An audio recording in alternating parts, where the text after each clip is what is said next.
तो मैं फिर से एक बार आ चुका हूँ। तो यह वीडियो पार्ट 4 रहने वाली है, जो कि चैप्टर हमारे आसपास के पदार्थ उसका पार्ट 4 वीडियो रहने वाली है। इससे पहले का वीडियो पार्ट 3 तक नहीं देखे होंगे तो उस वीडियो को भी देख लीजिएगा। उसमें मैं पूरे डिटेल के साथ बताया हूँ कि आखिर पदार्थ क्या होता है, पदार्थ के जो कण होते हैं उनके गुण क्या क्या होते हैं, और पार्ट 3 में ये बताया हूँ कि पदार्थ कितनी अवस्था में होती है और पदार्थ के कौन कौन से गुण होते हैं। तो इन तीनों वीडियो में मैं पूरे तरीके से पूरे कॉमेडी अंदाज में बताया हूँ, तो लिंक डिस्क्रिप्शन में देखने को मिल जाएगा, वहाँ से वीडियो को देख सकते हैं।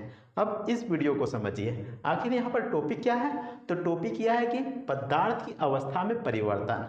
तो जो पदार्थ है उसको हम दो तरीके से परिवर्तन कर सकते हैं। पदार्थ का जो अवस्था रहता है, जो कि ठोस अवस्था रहता है, द्रव्य अवस्था रहता है और गैस अवस्था रहता है, तो इसको हम दो तरीके से बदल सकते हैं। जो पहला तरीका होता है वह तापमान बदलकर होता है और दूसरा तरीका होता है दबाव डालकर।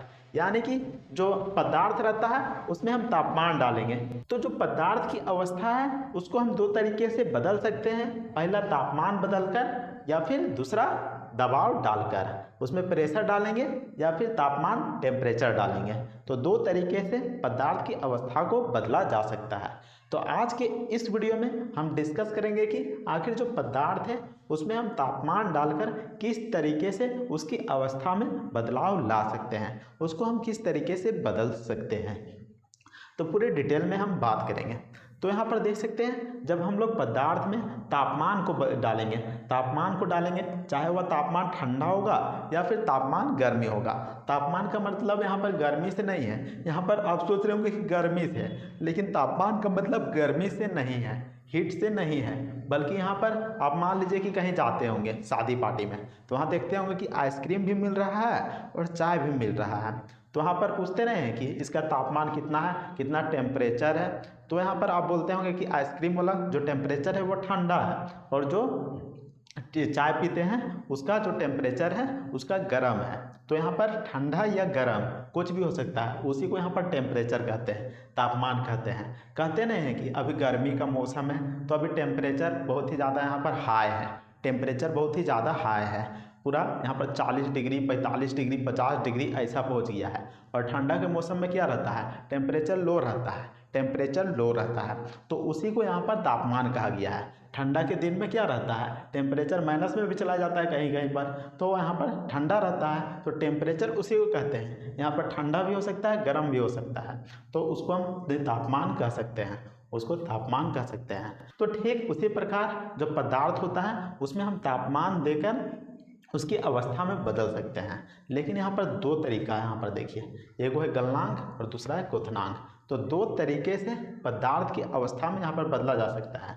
तो गलनांक बिंदु लिखा गया है और क्वथनांक बिंदु लिखा गया है। आखिर इसका मतलब क्या है, गलनांक बिंदु और क्वथनांक बिंदु, तो इसका मतलब क्या है। तो जो गलनांक बिंदु है, तो यहाँ पर देखिएगा, यहाँ पर गलना वर्ड लिखा गया है, गलना वर्ड लिखा गया है।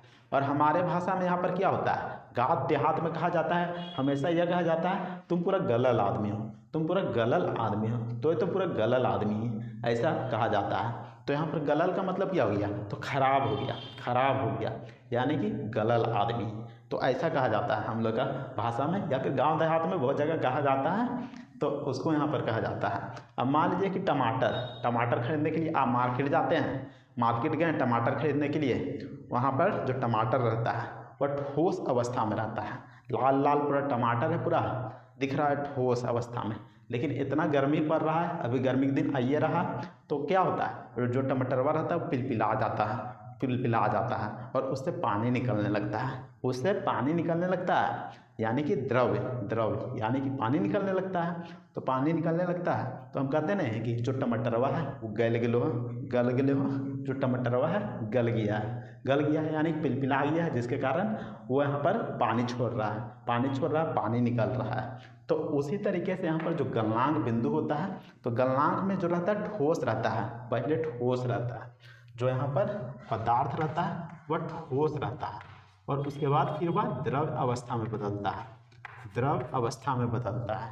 जो गलनांक में होता है, तो गलनांक में क्या होता है, तो पहले जो पदार्थ रहता है वो ठोस अवस्था में रहता है, फिर वह द्रव अवस्था में बदल जाता है और उसके बाद उसमें निश्चित तापमान डाला जाता है। निश्चित तापमान भी होता है, यहाँ पर निश्चित तापमान भी होता है।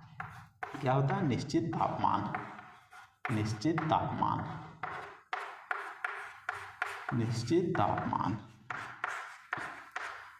तो गलनांक बिंदु यहाँ पर देखिए, गलनांक बिंदु हम किसको कहेंगे, तो जब भी किसी ठोस पे निश्चित तापमान दिया जाता है तो वह द्रव अवस्था में बदल जाता है।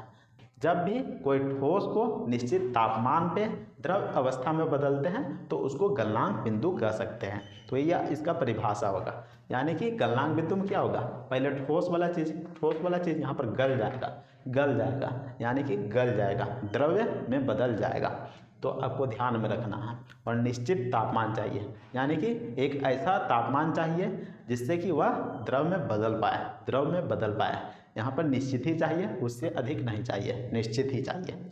अब देखिए यहाँ पर क्वथनांक बिंदु। तो क्वथनांक में क्या होता है, तो क्वथनांक में क्या होता है, तो जो टमाटरवा था वह पिलपिला गया था, तो यहाँ पर द्रव में आ गया था।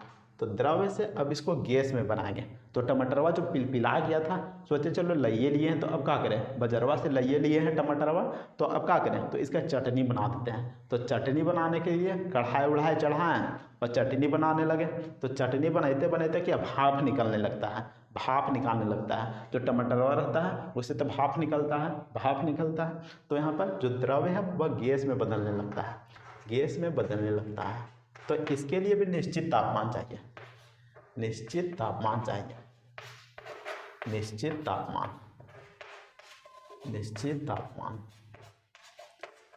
तो निश्चित तापमान चाहिए होता है द्रव से गैस में बदलने के लिए। तो क्वथनांक का परिभाषा क्या हो जाएगा, जब भी कोई द्रव्य निश्चित तापमान में गैस अवस्था में बदलता है तो उसको हम क्वथनांक बिंदु कहते हैं या फिर क्वथनांक कहते हैं। तो इसमें क्या होता है, द्रव्य रहता है वह गैस में बदलता है, वह गलनांक में जो ठोस रहता है वह द्रव में बदलता है। आपको ध्यान में रखना है, गलनांक बिंदु में यहाँ पर ठोस रहता है वह द्रव में बदलता है, और क्वथनांक में जो द्रव्य रहता है वह गैस में बदलता है।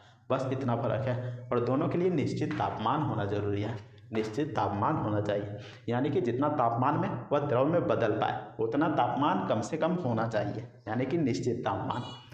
अब देखिए यहाँ पर दो हेवी वर्ड, जो कि संगलन की गुप्त उष्मा है और वाष्पीकरण की गुप्त उष्मा है।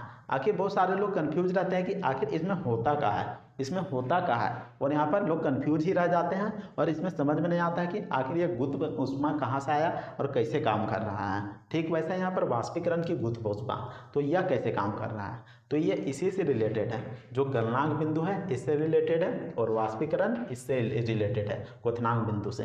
तो दोनों का यहाँ पर संबंध है। आखिर कैसे, तो जैसा कि मैंने बताया था, जो पदार्थ होता है वह कण से बना होता है, मान लीजिए कि ये पदार्थ है, इसमें कण है, छोटा छोटा कण है। तो पदार्थ है यह कण से बना हुआ है और इसमें आकर्षण बल होता है, यानी कि आकर्षण बल, जो कण जो रहता है वह एक दूसरे को खींचते रहता है, पकड़ के खींचते रहता है, खींचा खींची करते रहता है। जो कण रहता है आकर्षण बल रहता है, जिसके कारण यह खींचते रहता है कण को। तो इसी कण को तोड़ना रहता है, इसी कण को तोड़ना पड़ता है। इसी कण को तोड़ेंगे तभी जाके यह द्रव में बदलेगा या फिर गैस में बदलेगा। तो इसी को हम यहाँ पर गुप्त उष्मा कहेंगे, इसमें यहाँ पर हीट डालेंगे तो जो कण रहता है वह फैलने लगेगा और फैलते एक निश्चित यहाँ पर तापमान चला जाएगा, जिससे कि यह फैलना बंद हो जाएगा और द्रव अवस्था में बदल जाएगा। तो इसी को हम गुप्त उष्मा कहते हैं। अब देखिए यहाँ पर संगलन की गुप्त उष्मा आखिर हम किसको कहेंगे, तो जैसा कि मान लीजिए कि यहाँ पर एक यहाँ पर ठोस चीज़ है, यहाँ पर ठोस चीज़ है, तो इसमें हम हीट डालेंगे, डालते हैं। यहाँ पर हीट डाल दिया, यहाँ पर हीट डालें तो यहाँ पर देखिए जो कण रहता है, जो कण है वो कण क्या रहेगा, जैसे ही हीट डालेंगे तो यह कण यहाँ पर फैलने लगेगा, ठोस जो रहता है, ठोस का जो कण रहता है वह फैलने लगेगा और यहाँ पर द्रव में बदलेगा, द्रव में बदलेगा। तो इसी को यहाँ पर जो फैलता है जो कण, तो उसी को हम यहाँ पर कह सकते हैं कि संलग्न की गुप्त ऊष्मा हो रही है, संलग्न की गुप्त ऊष्मा हो रही है। तो यहाँ पर देखिए जो यहाँ पर ठोस था, मान लीजिए कि वो बर्फ है, यह बर्फ है, बर्फ है, बर्फ है, और इसको में हम हीट डालते हैं, इसमें हीट डालते हैं। तो बर्फ़ को पिघलने के लिए कितना डिग्री चाहिए? तो बर्फ़ को पानी में पिघलने के लिए 0 डिग्री सेल्सियस चाहिए, 0 डिग्री सेल्सियस चाहिए। तो इसको उतना तापमान पर लेते जाएंगे, उतना गलनांक बिंदु पर लेते जाएंगे, 0 डिग्री सेल्सियस के गलनांक बिंदु तक लेते जाएंगे। और जितना जैसे ही पहुंचेगा तो इसका जो कण रहता है, जो इसका कण रहता है वह फैलने लगेगा, फैलने लगेगा, फैलने लगेगा, और यहाँ पर फैल के द्रव अवस्था में बदल जाएगा, द्रव अवस्था में बदल जाएगा, या द्रव में बदल जाएगा, द्रव में बदल जाएगा। और उसके बाद फिर जो गुप्त ऊष्मा रहता है वो यहाँ पर रुक जाएगा और फिर यहाँ पर तापमान नहीं बढ़ेगा, 0 डिग्री सेल्सियस से ज़्यादा तापमान नहीं बढ़ेगा। तो ऐसे में हम इसको कह सकते हैं संगलन की गुप्त ऊष्मा, यानी कि इसमें जो ठोस रहता है, जो बर्फ रहता है वह द्रव में बदल जाता है। यहाँ पर देख सकते हैं जो कण रहता है वह यहाँ पर फैलने लगता है, जब हीट इसमें जाता है, जब इसमें ऊष्मा जाता है तो यहाँ पर जो आणविक यहाँ पर आकर्षण कण रहता है वो यहाँ पर टूट जाता है और फैलने लगता है हीट के कारण। तो इसी को हम कह सकते हैं संगलन की गुप्त ऊष्मा। अब इसका परिभाषा क्या हो जाएगा? इसका परिभाषा क्या होगा? तो इसका परिभाषा ये होगा, वायुमंडलीय दाब पर 1 केजी ठोस, 1 केजी ठोस को उसके गलनांक बिंदु पर, उसके गलनांक बिंदु पर द्रव अवस्था में बदलने हेतु जितना उसमें ऊर्जा की आवश्यकता होती है, इसमें उसमें ऊर्जा की आवश्यकता होती है, तो उसको हम संगलन की गुप्त ऊष्मा कहते हैं, उसको हम संगलन की गुप्त ऊष्मा कहते हैं।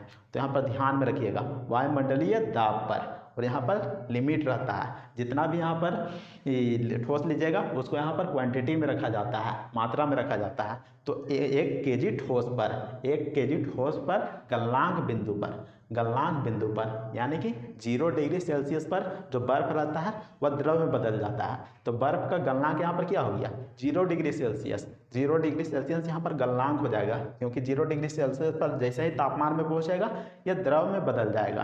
तो उसके गलनांक बिंदु पर जो 1 केजी ठोस बर्फ लिए, उसके गलनांक बिंदु पर बदलने हेतु उसमें ऊर्जा की आवश्यकता होती है। तो इसमें उसमें ऊर्जा लग रहा है, हीट लग रहा है, तो उसमें ऊर्जा की आवश्यकता होती है। तो उसी को हम यहाँ पर संगलन की गुप्त ऊष्मा कहते हैं। ठीक वैसा ही यहाँ पर वाष्पीकरण की गुप्त ऊष्मा में हो जाएगा। तो यहाँ पर क्या हो जाएगा? तो यहाँ पर जैसे कि मैंने यहाँ पर पानी ले लिया, जो बर्फ बन गया था वो पानी यहाँ पर ले लिया, यहाँ पर पानी ले लिया, अब यहाँ पर हीट डाल दिया, यहाँ पर हीट डाल दिया, यहाँ पर हीट डाल दिया। तो यहाँ पर जो पानी था पहले कितना डिग्री में था? तो 0 डिग्री सेल्सियस में था, तो इसमें हीट डालें तो यह 100 डिग्री सेल्सियस में पहुँच गया, 100 डिग्री सेल्सियस में पहुँच गया, और यहाँ पर भाप निकलने लगा, भाप निकलने लगा, तो भाप निकलने लगा। ऐसा क्यों हुआ? तो इसमें जो कण था उसमें यहाँ पर हीट डालें तो यहाँ पर जो कण रहता है वह फैल गया, पसर गया पूरा, पसरी हो गया। यहाँ पर खींचने का ताकत वो ख़त्म हो गया, क्योंकि जो कण रहता है एक दूसरे को आकर्षित करता है, लेकिन हीट डालने पर वह फैल जाता है। तो इसमें भी फैल गया, पसर गया पूरा, तो पसर गया, तो ऐसे में जो रिक्त स्थान था वो अधिक हो गया, तो यहाँ पर यह गैस अवस्था में बदल गया, गैस अवस्था में बदल गया। तो 100 डिग्री सेल्सियस पर यह जो पानी था वह वाष्प बनने लगा, 100 डिग्री सेल्सियस पर यह वाष्प में बदल गया। अब देखिए इसको यहाँ पर परिभाषित कैसे करेंगे? तो इसको परिभाषित कैसे करेंगे?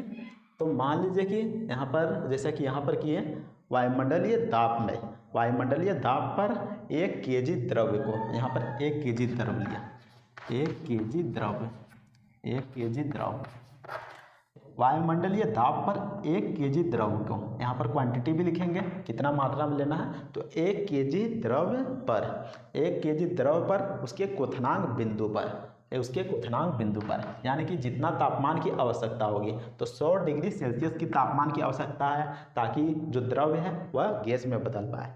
तो यहाँ पर हो जाएगा उसके क्वथनांक बिंदु पर, यहाँ पर उसमें ऊर्जा की आवश्यकता होती है, उसमें ऊर्जा की आवश्यकता होती है। तो ये गैस में बदलने के लिए उसमें ऊर्जा की आवश्यकता होती है। तो जितना उसमें ऊर्जा की आवश्यकता हो रही है तो उसी को हम यहाँ पर वाष्पीकरण की गुप्त ऊष्मा कह सकते हैं।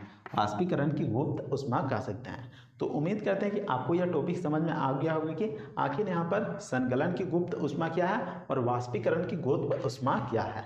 यहाँ पर कुछ नहीं है, बस इसमें यहाँ पर जो ठोस रहता है वह द्रव में बदल जाता है और जो यहाँ पर कण रहता है वो यहाँ पर हीट देने पर जो हीट देते हैं उसके कारण जो यहाँ पर कण रहता है वह पसर जाता है, फैलाव हो जाता है और यह यहाँ पर ठोस से द्रव में बदल जाता है और इसमें उसमें ऊर्जा की ज़रूरत पड़ता है। जो कण रहता है उसको दूर दूर करने के लिए उसका जो आकर्षण बल रहता है, जो खिंचाव रहता है उसको दूर दूर करने के लिए बस यहाँ पर उसमें ऊर्जा की ज़रूरत पड़ता है जो कि हीट की मदद से मिलता है।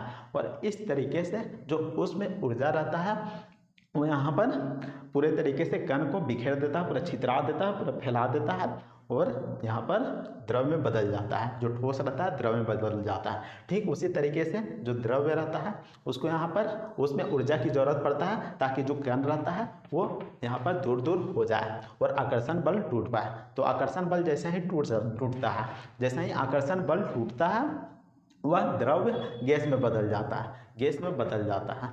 तो उसी को यहाँ पर परिभाषित कर दिए हैं। तो इसका यहाँ पर जो परिभाषित किए हैं उसको भी मैं यहाँ पर इस साइड में फ़ोटो लगा दूंगा, तो उसको देख लीजिएगा, पढ़ लीजिएगा डेफिनेशन को। तो उम्मीद करते हैं कि आपको यह टॉपिक समझ में आ गया होगा। अगले वीडियो में हम बात करेंगे कि आखिर दबाव डालकर हम किस तरीके से पदार्थ की अवस्था में परिवर्तन कर सकते हैं। तो उम्मीद करते हैं कि आपको ये वीडियो पसंद आया होगा। तो वीडियो को लाइक ज़रूर कीजिएगा और चैनल को भी सब्सक्राइब जरूर कर लीजिएगा। तो मिलते हैं नेक्स्ट वीडियो में, तब तक के लिए जय हिंद, वंदे मातरम।